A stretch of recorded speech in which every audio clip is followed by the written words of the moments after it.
What's going on, you guys? It's your girl, Miss J from InStyle Atlanta and JuicyPop. And today we are being joined by a very special guest. She's a mom, she's a wife, she's an entrepreneur, she's an actress, a graduate of Clark Atlanta University, and she's also a media professional like myself. You've probably seen her on OWN's reality show, Belle Collective. Y'all, please welcome Aikisha Holly Cologne to the show. Hello, Aikisha. Hello, hi Jordan. How are you?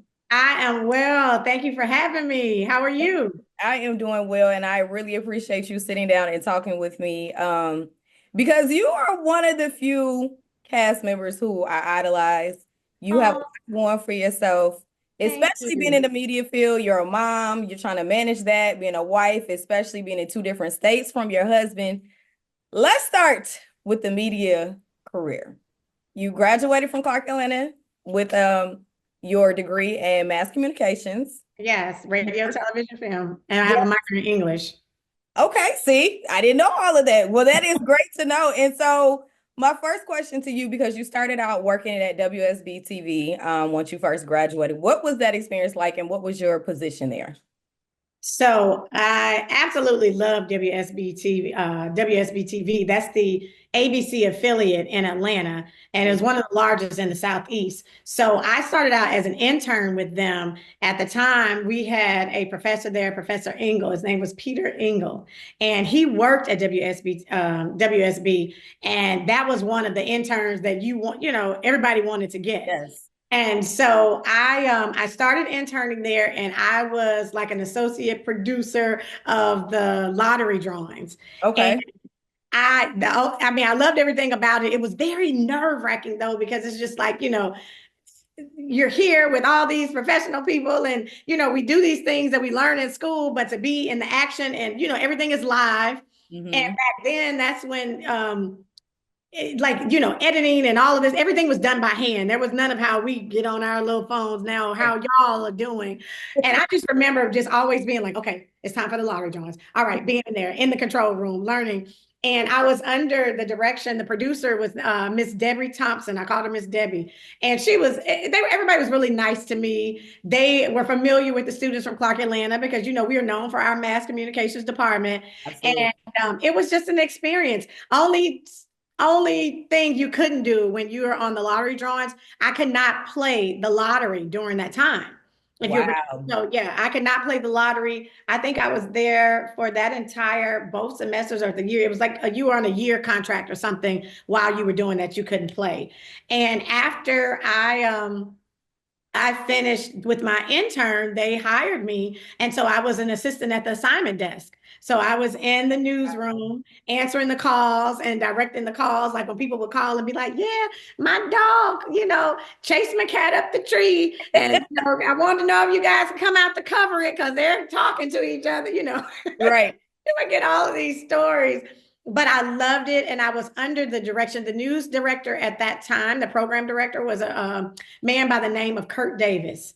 And Okay. he was absolutely amazing. He, took me under his wing and just allowed me to do, like, I did my assignment at the desk with I wanted to go, I ultimately wanted to be a reporter. Hmm. So he would let me go in. That's how I met the amazing, Lord rest her soul, Miss Javita Moore, because she had just started at WSB when I had started my internship there in '98. And then Miss Monica Kaufman. Oh my God. Better say that. You better say that. That is Let our me Oprah here in Atlanta. Girl, that was Oprah, honey. Let me just say this story really quick. So when we went in and we were getting ready to, it's sort of like our interview. They he took us on. It's kind of like a field trip or something, and we all met up at the station, and they were giving us a tour. So, honey, I had just crossed Delta, baby. I was loving and feeling myself, honey. So I had my Delta bag with Sigma chapter and everything all on my bag, and I'm walking in here doing my tour. And we go into the newsroom, and it was live. They were on. The news was on at this time, and during the break, I'm standing there, and I just remember Miss Kaufman was up there, and John Pruitt, that was her co-host, Mhm. and she looks and she said, who is that standing over there with that Delta bag coming up in here? I know nobody coming my newscast with no. I said, oh. Now, listen, Uh-oh. honey, I don't back down. I don't deny my sorority. I am DST to the day I die. Girl, I was trying to ease that bag off. You know, she's an AKA. So Yes. like, I wanted that internship so bad. So I was like easing my bag off and kind of putting it on down. Like, I don't know who is I that. don't know who it is, right? That's your bag. You're trying to hand it off to somebody else. And the first time, so I ended up getting the internship, and Miss they said that if I could come in to work in the actual studio. Girl, they put me on the prompter. Wow. They put me on the prompter. And that's when they were changing over to this, a lot of this digital stuff. And so the prompter, it was like really loose. Like you had to, your finger was on it and you would go slowly rolling it up. So they would be reading, Mm. what was going, and you were feeding it to them on this prompter. Why did I hit the thing and it just flew up Just and flew they all the way were up. live? Girl, you could have bought me for a pen. I could have just died right there on that floor. And I just remember that Mr. Pruitt was so professional, and Monica too, Miss Kaufman. And he was like, whatever the story was, he was like, and I think that was on Saturday at something, something, something. But let me, he just looked down at the paper and continued reading. It just kept going. Yes, but they laughed at me because I was like, I wanted to die. I almost started crying. They were like, it is okay. It happened. Uh-huh. And don't let it happen again. But Right. you know how in our business, honey, everything is like boom, boom, boom, boom. Absolutely. Those are two stories that I'll never ever forget. But I loved WSB. And even when I go to Atlanta now, the first news or station I'll turn on is WSB. Then I'll go like to 11 Alive and then some of the other things. But that's still like, love it. Love Channel 2. Yes, I love Channel 2 too because I actually work in the building with them because I work at KISS. And so Fred Blankenship, he comes down every single day. And when I tell you he is a ball of energy, and Oh, wow. Monica, she comes in from time to time. So when I see her, I'm just like starstruck because I'm like, it's Monica Kaufman I Pearson. don't, and I wonder if she understands that. And I ever see her, I'll tell her that story again. But she was just like, oh my God, it's Monica Kaufman. Because I mean, Karen Greer was like that at 11 Alive, and she would come Right. over to the school more. But Monica was like the ideal, like that was the That's standard. who you wanted to be. Absolutely. Yes, Still that's want to be to this thank day. you to this day. Exactly. I think it's Monica Kaufman Pearson now, is it? Or Yes. something like that. Yes. Yes. But Yes. loved her. So great experience at WSB. Well, thank you for sharing that. And I had a similar experience with the teleprompter when I was in school training because, to your point, it's so sensitive.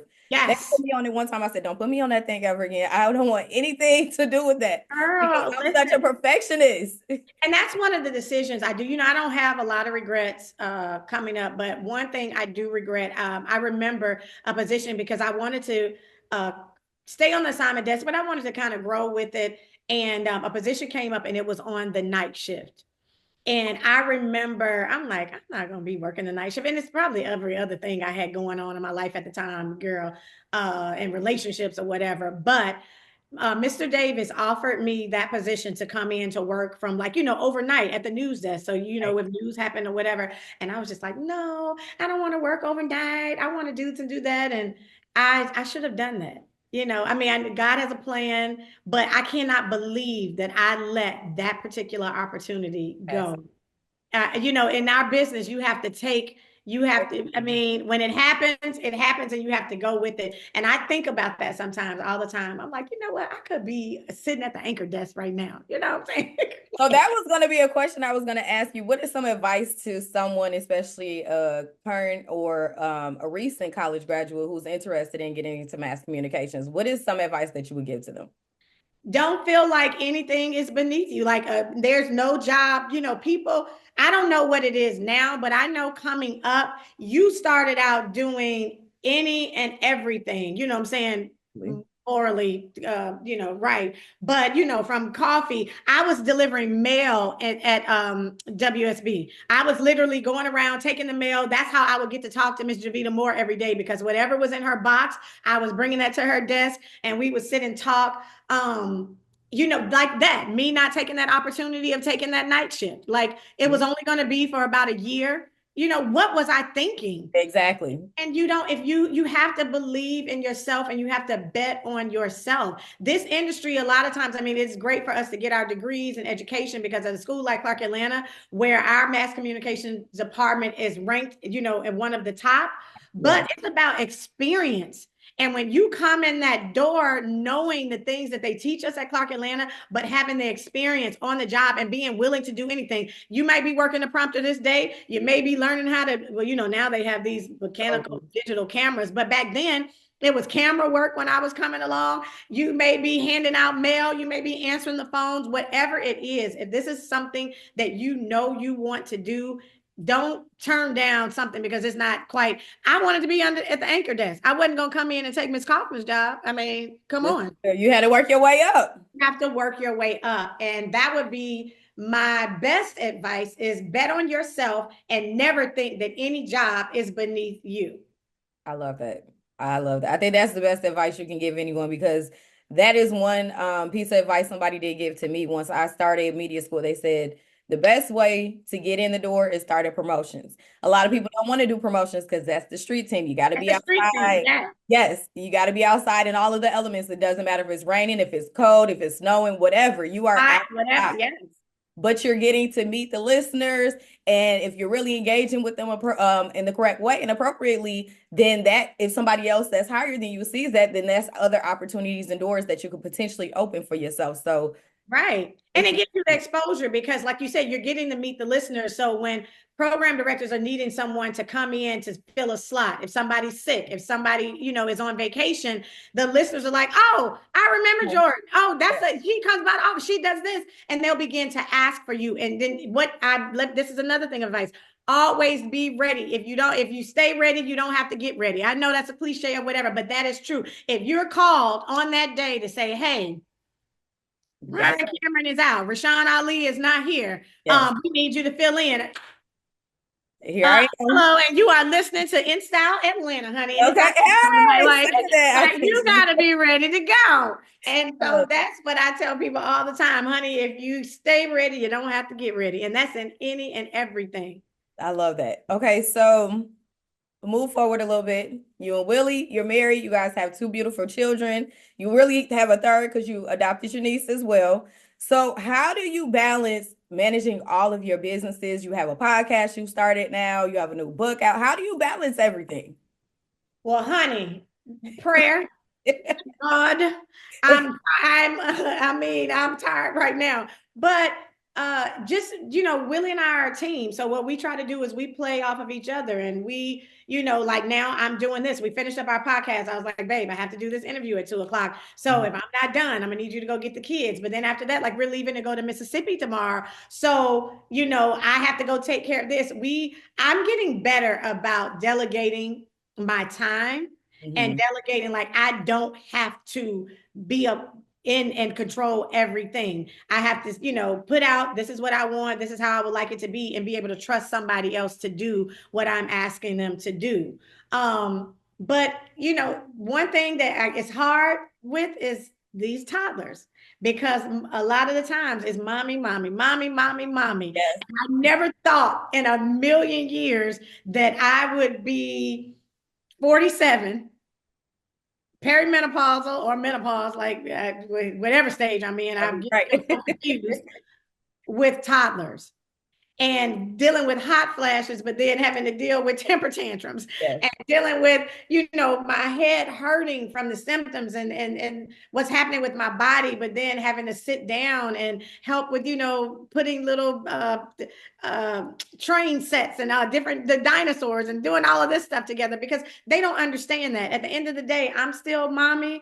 Right. And they need me and I have to be there and I have to be present because I want them to, I always want to have my children to throw these memories back, like, oh, remember when I did this when I was 5, or remember when we was this and mommy did this, and remember that. I don't want them to be like, well, yeah, I did this, but mommy wasn't there because she wasn't feeling well, or she had to go do this, or she had to be here.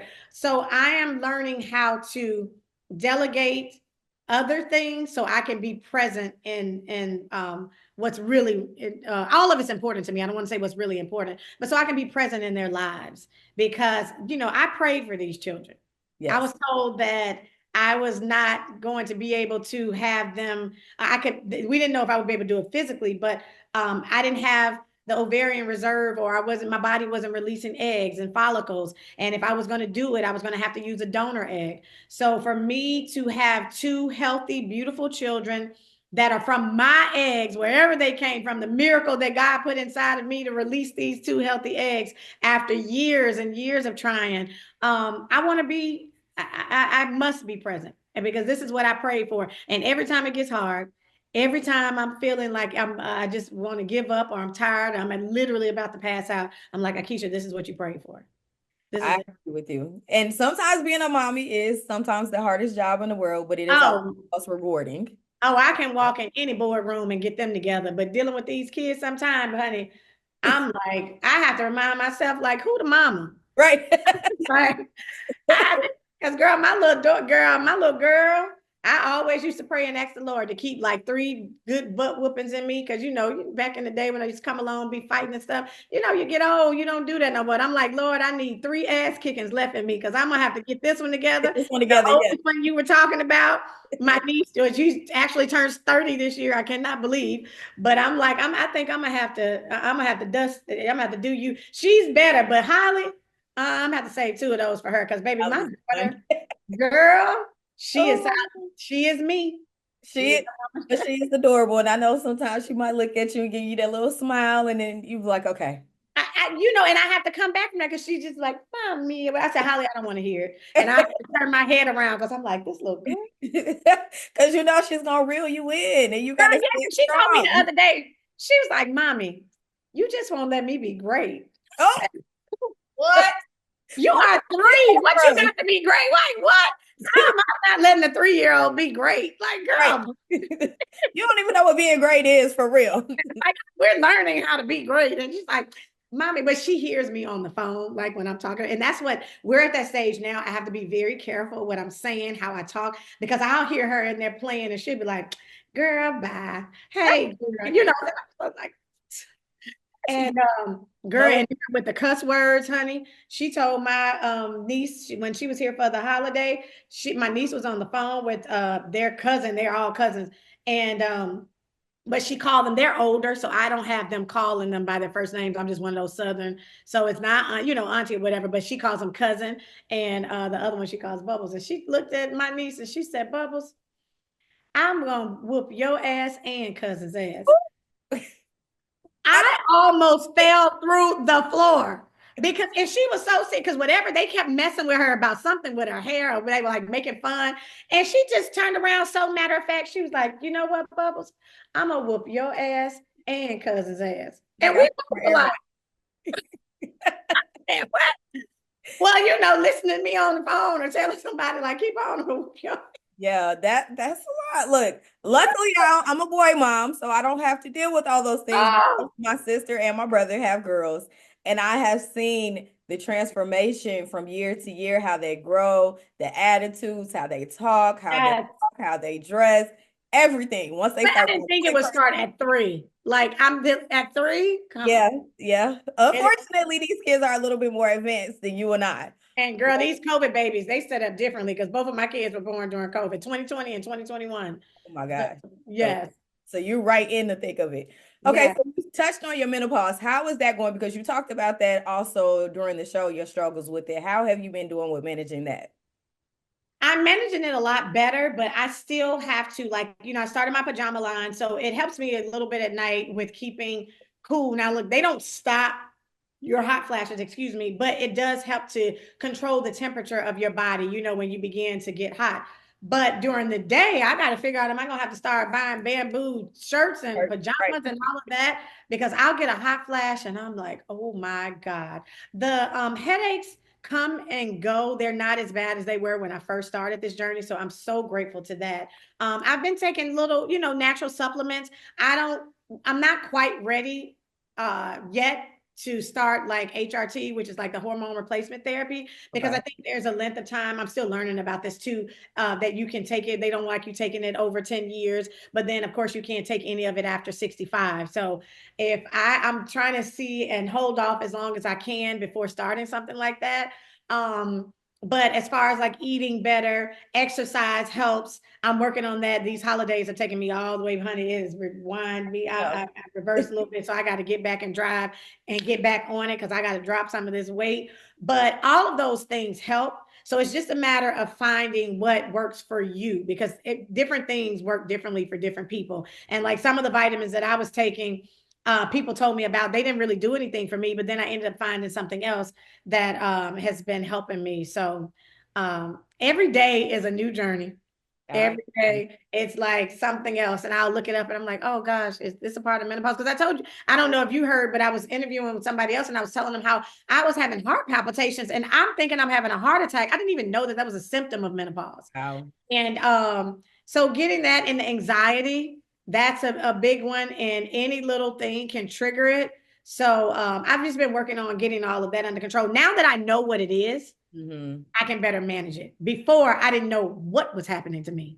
I didn't know what was going on. So I'm like, okay, I know, Lord, you didn't bless me with these children to be taking me up out of here, you know. Right. What So is going I'm like, on? because yeah, so I was making it worse because then I'm like, oh God, that heart attack. Oh, I'm about to faint. Oh, I'm dizzy. Oh, and now I know. So when I feel these moments, and I've ruled out everything, I know like, okay, this is menopause. Let me go sit down. Let me calm myself, let this pass, and then I'm able to, continue to go on. So Yeah, my mom is gonna kill me for saying this, but I'm gonna say it anyways. When she was going through menopause and she would have her hot flashes, I'd be like, "You having a personal summer?" We would joke about it, but it is a real thing. I know many women who are currently going through, who have gone through it, and for some reason, it seems like within our race, some women experience it a little bit more yes. severe than women of other races.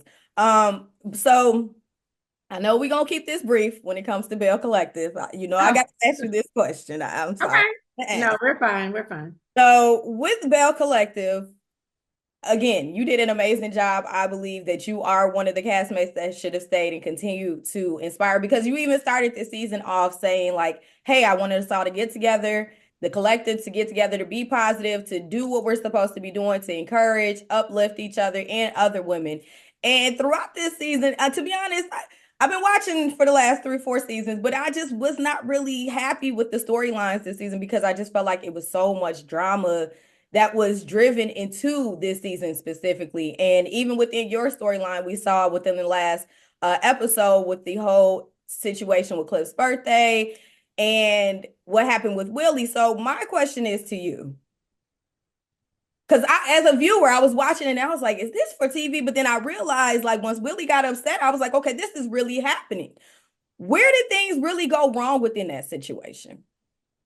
Jordan, hell, if you know more than me. I I honestly do not I don't know. I'm gonna keep this short because I said, on my own podcast, I was not talking about this anymore, but y'all my Clark Atlanta family. Thank So you. I will do this for you. Full transparency and all honesty, I do not know. I never really had any true issues with any of the girls. I mean, we did, there were storylines, Letitia and I had our thing about the Fair Street thing, but I don't even really talk about Letitia knows the real deal when it comes to Fair Street, and she knows what was made up and what was not. So I let her run with whatever story she wants to tell because people who know me and Jackson and know what is honestly going on and what's happening with Fair Street, they know the real. I think we all learned the real as well. That's a Right. viewer. But Tam, I never had an issue with Marie. Love Marie, and there was nothing with her.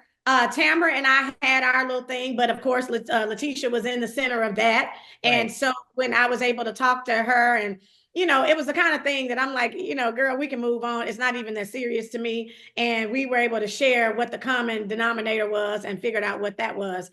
Latrice, I never felt like I had an issue with Right. her. Latrice, and I said it on the reunion, like Latrice was one of my favorites out of everyone because I admired, what she had built in her business. I could see the goals that she had and how she was making them happen. Did I her personal life and her marriage, that's not for me to judge. It wasn't for me to, I gave my 2 cents when I was asked. Everybody wanted to say, oh, well, maybe Latrice is upset because she insinuated that Cliff was abusive. I don't have to insinuate anything. Right. Everybody watches the show. You can, Saw it ourselves. I only commented on the same things that that you saw. But other than that, throughout the season, we were fine. Now you do see with the guys, Glenn and Cliff talking about giving their feelings on Willie, saying that Willie thought that he was better, saying that Willie, act like they were beneath him, and he talked about this rap, and he talked about the way Cliff talked, all of these things. In Willie's mind, he really thought in the beginning it was banter. He Hmm. thought it was the kind of thing that he did in the locker room. Um, Willie thought after they came back, even though they said in that pool hall scene how they felt, it wasn't really that serious to him when they Right. got down to New Orleans. He felt like they had made amends and they were okay. Were they ever going to be best friends? No. Right. We live back and forth between two places. And the narrative, like Willie did not like Mississippi, that is not true. Now, did we go along with it on the storyline? Yes. What the storyline was supposed to be focused on is the difference between these northern and southern guys. Got Not like Willie was feeling like he was better. It should have been showing the differences of these two cultures and bringing them together. it. But Right. it just ended up going into a very negative and just, I mean, absolutely disgusting story. Like to me, when you get to that last episode, after all that we had gone through and accomplished and trying to bring these ladies together, here we are, the men going back and forth over nothing. But we felt disrespected. There's no way that I would invite anyone to my restaurant, to my home, to anything that I'm hosting and stand up and say how I do not like them. How, I feel I'm Jesus. Y'all have nothing. All of these things, disgusting things that were said. Some y'all saw, some you didn't. There's no way I ever would have done that. And it just escalated and it's what you saw. Yeah, I was confused because it was like as soon as you guys sat down, it was like just attack, attack, attack, attack. And I was like, okay, what's really happening here? So we know that you and Willie have made the announcement on Carlos' podcast that you guys are no longer a part of the show, which I actually applaud you guys because again, this season it was too messy for me. I get it as a producer, as someone who's on a reality show myself, you have to add the drama to keep the viewers in tune with the show. So I get it. I understand that aspect, but I just feel like it went a little too far. So now we're moving fast forward. You have a new book out. Tell me about the book and then also your podcast with your husband Willie. Okay. So the book is sort of like our love story to parenthood, and it goes through from beginning to end how we decided that we wanted to have children, and thinking that it was going to be just like, all right, bam, boom, we come together, we're going to have babies, get married, and live happily ever after. And as God would have it, He said, it's not your way, it's my way. And so we had a lot. It just talks about the happiness, the joy, but it talks about the struggle. It talks about the hard times, the heartache, and even dealing with loss. Losing my mother and losing his mother, Mhm. and so it's a great story, and I'm so happy. It was really like therapy for us. Like when I went back and we started breaking down because it's told in my side and his side, and us coming together and all that we went through. Like I didn't know, going to all these different IVF clinics, having him having to do things like for me, the insecurity I was going through, thinking like, oh my God, I'm having this man to have to pay for me to have a baby. It just really dives into a very intimate space for us that we want to share with everyone, and giving you hope and saying, listen, if God said that he's going to do it, he is going to do it. And you have to trust and believe that and stand firmly and confidently in his word of what he had shown me. And that was, he had shown me my son. He told me that I was going to be a mother. And Wow. so it's the journey of getting to there. And so our podcast is, F It with Willie and Aikisha Cologne. And Okay. F It is us going down the line of different F words and us just diving into those things. It goes from family to our faith, talking about fertility, talking about flashes. The episode that we just did now, it's called First Finding Your Forever. The F word is forever. It's the story of how we met and how we got here. Like I said, we do finances. We talk about Farish. I'm gonna give Farish. We talk about foundation, fidelity, just all these different things. And you know what? Doing this, when I started getting these F words, I didn't realize all of these words that started with F, but how it's like everyday life Yes. situations and things. So It's a great podcast, and we're on every week. And so I hope everybody would tune in to that. It's on my channel, Aikisha Holly Cologne, and subscribe to it and like it and share it with your friends because it's just a like diving into our lives. Okay, and really quickly, you just mentioned Fair Street. What is the current status with Fair Street for you? So Fair Street, JRA is doing their thing. For me, the building that you guys saw on the beginning of the season when we did the collective correction, I am at a hole. I'm kind of like at a standstill with that. One of the members of my team died at the end of last year, and Sorry. he was my restaurant consultant. He was the person who was going to be handling and doing everything for me, dealing with Bricks and Hops of Jackson. He's the person responsible for a lot of the restaurants and that are open in Jackson. If they opened in the last 10 years in Jackson, BJ, we called him BJ, his name is Aubrey Norman, had something to do with it. So it was a huge loss for me.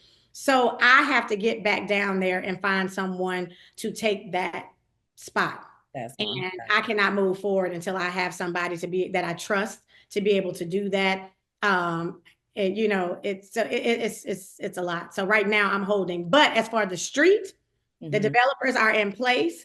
Things are going to be happening. I hate that it's not on the timeline that a person put on here thinking that it was going to happen overnight. That's not how it goes. It is a long process down there, and we are still right now in the beginning phases, even though a lot of progress has been done. So I'm excited about it. Trust and believe Fair Street is going to be up and going, and it's going to be a place to be when you come to Jackson, Mississippi. Well, I'm ready to come to Jackson and come and see Fair Street. So when you guys get everything up and running, please send me a personal invite so I can come down there and see it in person.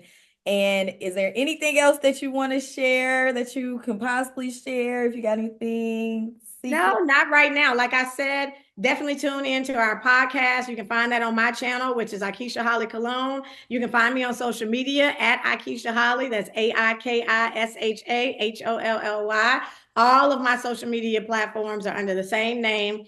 I thank you guys for having me. I'm so excited to see my fellow Clark Atlanta alum doing their thing. Answers, Carmen, yes. I love it. Y'all calling me anytime y'all need something. Get me on some of them panels, honey. Yes, please. Trying to give me a little coin out here, okay? Please, please, please. We would love it. And thank you so much for taking time out of your busy schedule. Like I said, you have all of these businesses. You have the foundation with your husband. You have Ferris Street. You have your book that's out. You have your podcast. You're being a mom. You're being a wife. You have so many different hats that you have to wear. So thank you for taking the time out to sit Thank down you with for me. having me. And I wish you nothing but continued success. Same to you. Thank you guys so much. Thank you.